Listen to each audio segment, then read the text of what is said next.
psychologist by training. And one of the things, but I'm also a former teacher.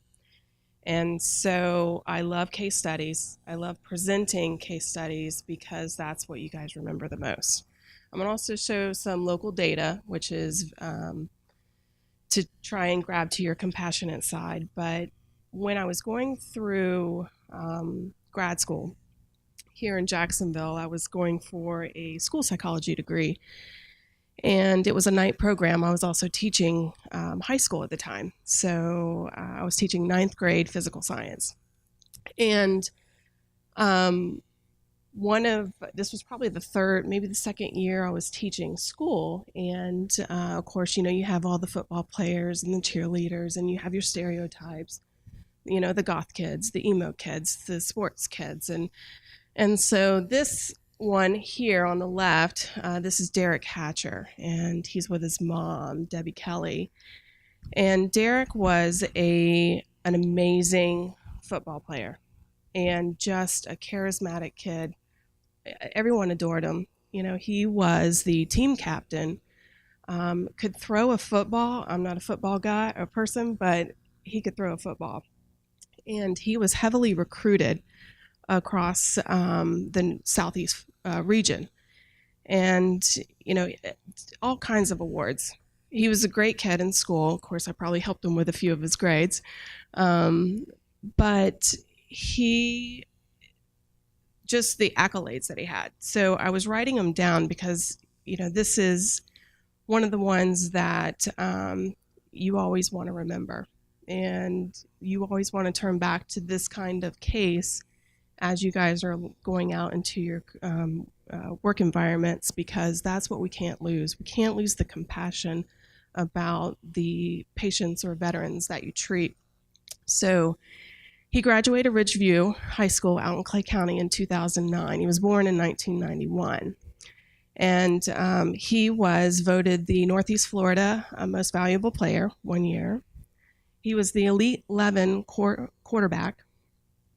Attended Army All-American combined. So that is 600 high school football students across the United States get together and really show off their talents and skills and abilities.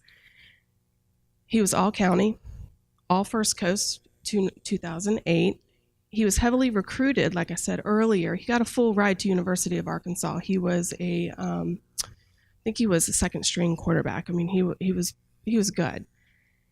But that's where his journey, he crossed that threshold, as Mr. Mangrum was talking earlier. He crossed that threshold and he started, some things happened. And of course, it was a little bit uncharted territory, started using, and he got kicked out of University of Arkansas. He goes back home, mom helps him, gets into treatment. Then, because he was this good, he went to Charleston Southern University. Again, he was the starting quarterback there. He was doing great. He would go and talk to Pee-wee football teams, coach them up. That's what he wanted to do. He wanted to go through college, and he wanted to be a college football coach. He did well, but again, he fell off the tracks. And so again, go through treatment, get clean and sober. This time he's back at home. He's at home for a while. He works a lot with the Ridgeview High School team, and talking to them, he shares his story. Guys, you don't want to be like me. I messed up. I had the best ride ever, and I messed up. But I'm here now, and I'm alive, and I'm clean and sober. He did well. He got recruited again. This is how good this guy was. I mean, amazing. So then he went to Weber University. He was doing well, but then it started again. He couldn't shake it, and he was found in his dorm room, age of 24, OD'd with paraphernalia all around him. And what they suspect is that the fentanyl was what took him. And that's what we're seeing. The fentanyl is, they're cutting it with the heroin, and instead of, the normal dosage that, you would see, it's just such a small amount that they need. And it binds to those receptors, and it's very tough. So Debbie Kelly started the Derek Hatcher Foundation, and she welcomes us to tell a story. And I reached out to her not too long ago because you get those wild hairs where you got to clean in your house. You're like, I'm going to clean this drawer. I haven't touched this drawer in 5 years, but I'm going to clean it right now, right? And I started going through it, and I found this card from Derek, and about how much I touched him and how I helped him. And that was as a high school teacher. So I reached out to her and I said, I found this, and I want you to know he was a great person, But it's something that we have to approach this as a community, because there's so much, there's a lot at stake right now. And people, this is the, I got a couple slides from JFRD, and this is what's been reported over the past year. So this is what's in our back door. This is in our home, and we've got to work together. We have to get the resources available. We have to do volunteer. I mean, that's really kind of where it's going to start, is volunteer, because everybody says it's a mental health crisis or a substance abuse epidemic, but where are we going to get those funds? So you can see that the majority of the Tri-County area is mainly Caucasian male. You can see it has significantly increased. So 2015, this is just a 2-month period that they surveyed. So 2,100 overdoses in 2015 went to 3,400 in 2016, and I have a lot of family that's in either law enforcement or firefighting. And I was texting with my cousin today, and I said, this is what I'm presenting on. And he said, I've already gone to 10 today. 10 overdoses. And my other cousin says, I know, I'm from Jacksonville, so I got a huge family, right? My brother Bob, my cousin Joe. But she said that, it's amazing we're starting to go back to the same people. It's nothing for us to go to the same house time and time again. I can tell you which zones in Jacksonville, which houses we go to all the time. And what they're now starting to see is the same house, same people, and just over and over and over again. But what do? We give them Narcan, wake them up, and go right back out. So, it's tough in a way, from a psychology point of view. When you look at trying to get somebody to stop something, we have all these different theories and everything, but an easy way to look at it is take a kid that has ADHD that can't sit still in the chair. What do? As an intervention, we say, you need to sit in that chair and don't move and don't get up. He gets up maybe 15 minutes later. What did I tell you? You failed. Get back in there, do it again. This time, maybe he may sit there for like 15, maybe 20, maybe 30, 40 minutes. And so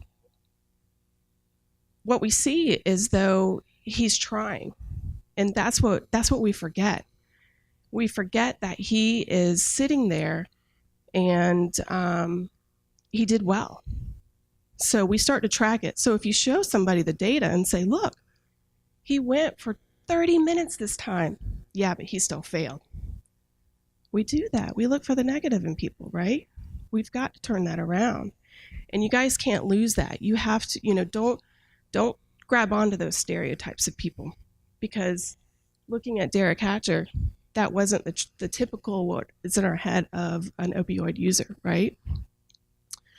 So with that being said, talking about the ADHD kid, it is natural that you're going to have people relapse. I try and not eat Chick-fil-A every day. It doesn't work, especially at the hospital. So, side note, Chick-fil-A, you can, at Baptist, you can pay for Chick-fil-A with your badge. I know. You know where that's going. I'm so glad my husband didn't see my last pay stub of the year. Oh, goodness. This year, I'm doing better. See, that was the intervention. I'm doing better. Okay. So Dr. Sorna already kind of touched on this, but this is such a powerful slide. One of the things that, as I was getting the slides prepared for this, a lot of the information that's just out on internet doesn't even include the carfentanil. It doesn't include a lot of, it's just as soon as we get something for this, they're going to have something else. You're going to keep getting these designer drugs, and it's scary. Look at heroin. It's so small. He doesn't even have a shot in the race. So January 2015 to compared to December of 2016, you can see that the number of calls just in 1 month. And so, I mean, this is huge. That, that's probably what, about a huge couple 100% increase in Narcan. So one of the things with Narcan is for Jack's Fire Rescue, they do have it all the time. They are coming, there are times where it comes to a shortage. But it was about $14, maybe $12 a unit or dosage. And now it's up to like $34, $36. So you can see that you're going to also have the demands onto your community, where they're going to need more dollars allocated just to treat Narcan. So on a positive note, though, for just today, it was announced by Walgreens. Did anybody hear about this? Walgreens is now going to have Narcan available at like $75 a pop. So across 8,500 of their stores nationwide, and the pharmacist can essentially write the prescription. So if I know that I've got a brother that is addicted, I can go in there and say, give me the nasal Narcan. Here's my $75, and I'm able to have that and have it on person. Very important. And what I don't want you guys to ever think that that is a crutch. It's a way to save somebody's life. And we could get into, a lot of the reasons, but sometimes what I hear is that Narcan is an easy way. It's like a quick fix. It's kind of like us going through a drive-through. And it's a starting point. So we have to remember that. You can see the calls from JFRD. So just in 2016, the number of overdoses compared to just regular EMS. So that's all they're doing. They're going on overdose calls all the time. I mean, that was 10 today. This was interesting. So this is the time of day that typically they were called on scene for overdoses. So you can see it's generally in the early evening hours, maybe a little bit around midnight. The pattern that I would propose to this is a lot of people are working. These are functioning people. They work during the day, they get some money, and then they go and then they buy and they use. Area of Florida or Jacksonville. You guys see where you live? Anybody's areas highlighted very dark red. It's everywhere. I mean, even in the Orange Park corridor out in the rural areas, Jack's Beach, South Side, North Side.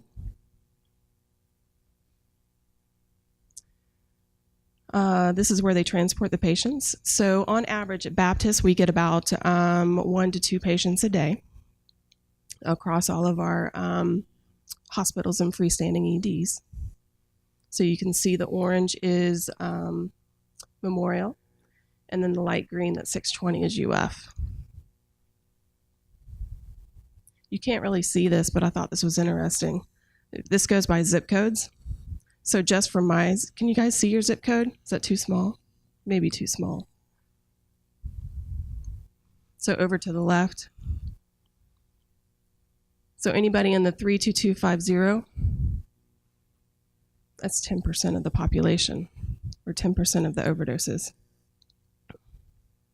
All right, so real quick, Marchman Act. We are working on that as a statewide system. It is very tough. It's a very arduous process, but there's a lot of love in that, As a working in the consultation liaison service inside the hospital, I often get, I need to get my family member, how do I get the Marchman Act going? Here's a great diagram. Happy to share it with everybody. It is on the Marchman Act I think it's on the DCF website that I got this from. Basically, you have to be, if you can get in front of a judge, then you've got, that you have to be seen within 10 days that you petition. You do have to pay, but it is a different fee, but it is what you do have to pay to get in there. Then you could potentially get your family member seen. Lots of love in this act. One of the things that we're trying to do is how can we expedite this process? And what can we do to get the patient actually want to go? Because, this isn't a fun process. I think River Region and Gateway, I would be curious to hear how you guys, how often you're able to use this. But we are working on it as a statewide system. There is a task force for it. So one of the things I do want to talk about is House Bill 249. This was kind of thrown in everyone's lap at the last minute, and I think a lot of it was due to the hurricanes. Everybody got kind of caught off guard. It was passed in July, and then it was effective October 1st. So what House Bill 249 wants us to do is, as any hospitals that have emergency rooms, we report up to the state non-identifying information, but what kind of overdose, what time of day it was, some almost very similar to the Jack's Fire Rescue slides that I was showing you. And one of the things that it does strongly encourage us to do is do best practices to try and treat and prevent and provide resources for those that are coming in on overdoses. So as you can imagine, overdose comes in. We used to give about 2 milligrams of Narcan. We're now giving maybe 8, 12. We got them hooked up to an IV. That's where you walk in and you're like, ooh, this is a good one. One of the saddest things though, when somebody knows when an overdose, when a user knows somebody that died, they want to know who their dealer was and say, that's some good stuff. And you think, can I help you? How can I help you? Stages of change, motivational interviewing. What do you want to do? Where do you want to be? How can I help? So anyway, with the one of the things for the best practices, we're supposed to put up nice signs in the ED. We're not going to prescribe like we used to. We did start a policy that no more than like 3 days, I think that's what it is. And even that, it has to go through like a chain of command to be able to get those medications. But interestingly, in House Bill 249 is including behavioral health. And I love that. Because now, although they're surly because they're sober, we can go in there and we can say, what can we do to help you? This is something that we're trying to get implemented across the hospital system because, of course, we are getting 2 a day. Depending on which hospital freestanding ED, we'll see quite a few more than some versus others, depending on location. But what can I do to help? Are there any collaterals there that I can talk to, any family members, friends, anything to help this individual? What are they wanting to do?